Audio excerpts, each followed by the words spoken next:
Max Verstappen has just blown up the entire paddock by admitting something nobody expected after the Brazilian Grand Prix. And the detail he revealed completely changes how everyone is reading the drama with George Russell. Verstappen finally opened up about the controversial incident that became ammunition against him in the paddock. The late contact, calculated or not, with the Mercedes after that sequence of mistakes, confusing radio calls, and a tire decision that left the Dutchman totally exposed. But now he's admitted something that throws even more fuel on the fire, especially because the internal narrative inside Red Bull was not lining up with what he was saying. In the original story, everything seemed simple. Verstappen took the blame, accepted the 10-second penalty and the 3 penalty points on his super license. But speaking now to Dutch TV, he made it clear that the issue wasn't just the contact with Russell. The problem was mental. And according to Max himself, all the signals went red. That sentence was not chosen by accident. He basically admitted he pushed beyond the limit, and that's exactly what is causing discomfort among engineers, team bosses, and even rival drivers. And when he admits that he only hit the throttle again when Russell was alongside because he couldn't accept leaving the track feeling he hadn't given everything, he's essentially confirming exactly what the FIA suspected. He didn't crash by accident. It was the perfect combination of frustration and impulse. That kind of confession, in another era of Formula One, would have turned into a legal case. And there's more. Max says he'll never repeat this next year. That line landed horribly. Worse than that, McLaren has just shocked the entire paddock with an announcement that changes the tone of the championship and puts a clear ultimatum on the title fight.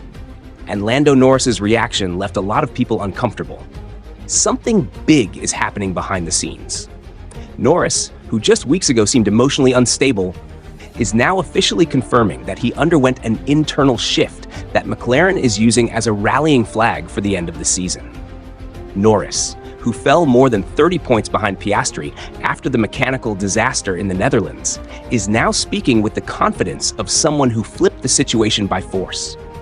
He won in Mexico, won in Brazil, dominated the São Paulo sprint, finished second in the United States, opened a gap, took the championship lead, and put McLaren in a delicate position. Either the team closes the title with him now, or they lose a historic chance to crown the first British world champion since Jenson Button in 2009. Norris says his emotions dropped.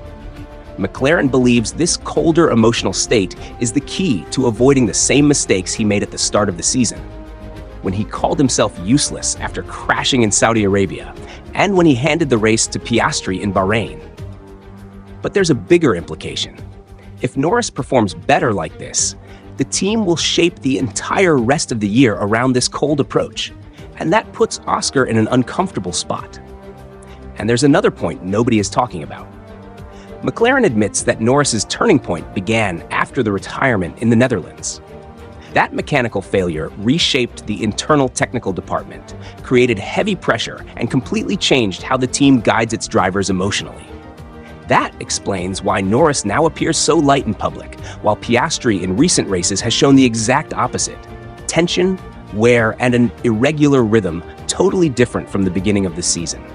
Formula One has just been hit by a bomb no one expected.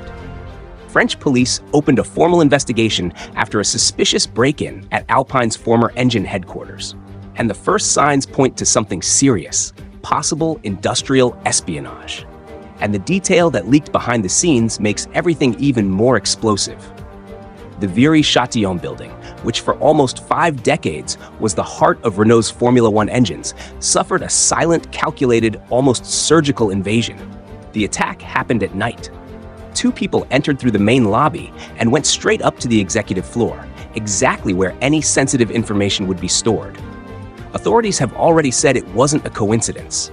Investigators believe someone knew exactly where to go. And here's the truly strange part. Nothing was stolen.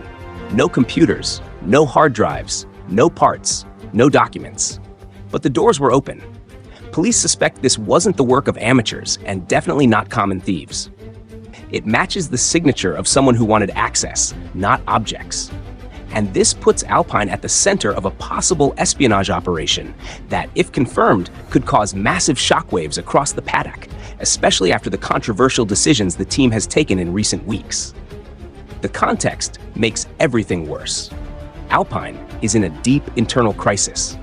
The very factory stopped being an engine-building center and has become a generic engineering base. The decision was pushed by Flavio Briatore, who convinced the team to abandon their status as engine manufacturer and switch to Mercedes engines next season.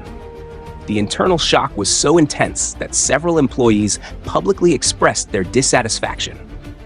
And the most dangerous detail is the timing. The transition from their own engine to a customer engine involves confidential projects, sensitive data, internal diagrams, and information any rival team would love to have.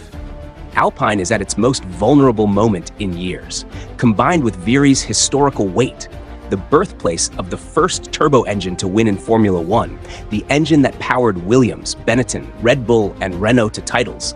This incident becomes far more serious than a simple break-in. Meanwhile, Ferrari has just poured gasoline on a fire that was already out of control. John Elkann, the team president, made such a heavy statement about Lewis Hamilton that the entire paddock froze. And the uncomfortable question circulating behind the scenes is brutal. Ferrari is spending $2.5 million per weekend on a driver that the boss himself is now publicly doubting. Elkann's comment wasn't an outburst. It was a frontal attack, a direct message to Hamilton and Charles Leclerc. Talk less, drive more. And the way he said it sounded far less like constructive pressure and far more like a public humiliation. It exposed Ferrari's internal chaos in a way nobody expected things were this bad. And the reaction was immediate. Günther Steiner ripped Elkann apart. To him, the president showed terrible leadership, threw the drivers into the fire, absolved everyone else in the team, and put all the blame solely on Hamilton and Leclerc. And the most absurd detail: Elkann didn't say a single word about Fred Vasseur. Not one sentence.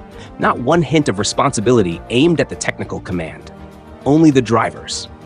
Ferrari entered the season promising a title fight. Now they're fourth in the standings with 2 disastrous weekends, a double DNF in Brazil, and a car that simply isn't fast enough. In a weekend with 58 points available, Ferrari left with 6. And that was precisely the moment, with morale destroyed, that Elkann decided to expose Hamilton, saying he wasn't up to the level. And then came the statement that became ammunition for every critic. According to Robert Dornbos, Hamilton is costing $2.5 million per weekend and delivering nothing in return.